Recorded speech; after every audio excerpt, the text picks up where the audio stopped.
This is the Daily Social Distancing Show with Trevor Noah.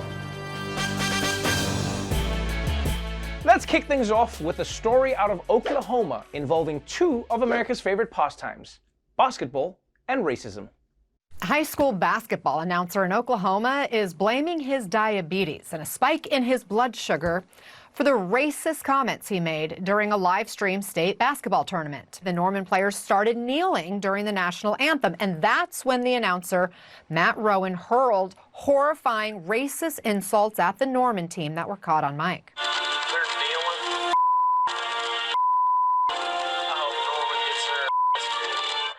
Rowan later apologized, saying in part, and I quote, "I suffer type 1 diabetes, and during the game my sugar was spiking.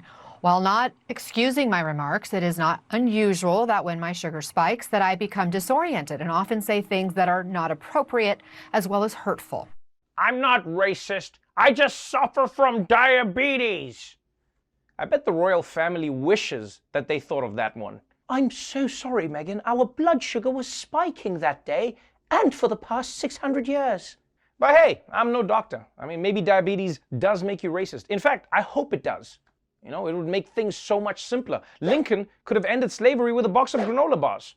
It does make me wonder, though, how many close calls this guy has had before. Like, were there times when he was running through CVS, like in the candy aisle, like, Go Back is my favorite band. Oh, that was so close. So close. In more sports news, cheerleading. It's the only socially acceptable way to stand on other people. If you watched Cheer on Netflix 10 years ago at the beginning of 2020, you know that cheerleading is a super competitive sport. But one cheer mom took her competitive spirit a little too far.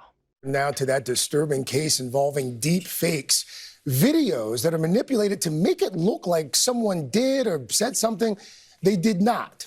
It's a troubling new take on cyberbullying. A mom in Pennsylvania is accused this morning of using so-called deep fakes to anonymously harass members of her daughter's cheerleading team. Police say 50-year-old Rafael Spone digitally altered photos and videos of 3 members of her daughter's cheerleading squad, known as the Victory Vipers, depicting them naked, drinking, and smoking from a vape pen, and then sent the images to the girls and their coaches. The essence of it was to knock them down, essentially to try to shame them or get them knocked off the team would appear to be the motivation.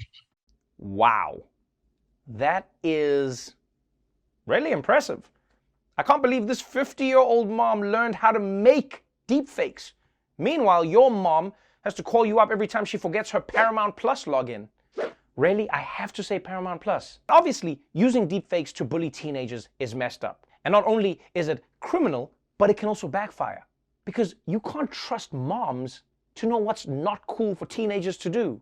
Honey, I know you hate Trisha, so I posted a deep fake of her doing shots with Megan Thee Stallion backstage. Mom, that's the coolest thing she could do. Not on a school night.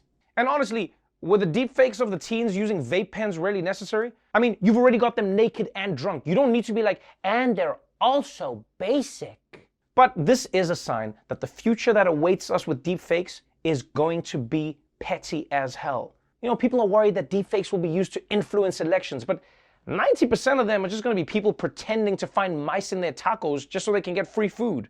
So I mean, the only solution to this is to never trust any video that you ever see ever again, including this video. I mean, I think I'm Trevor Noah, but there's no way to know for sure.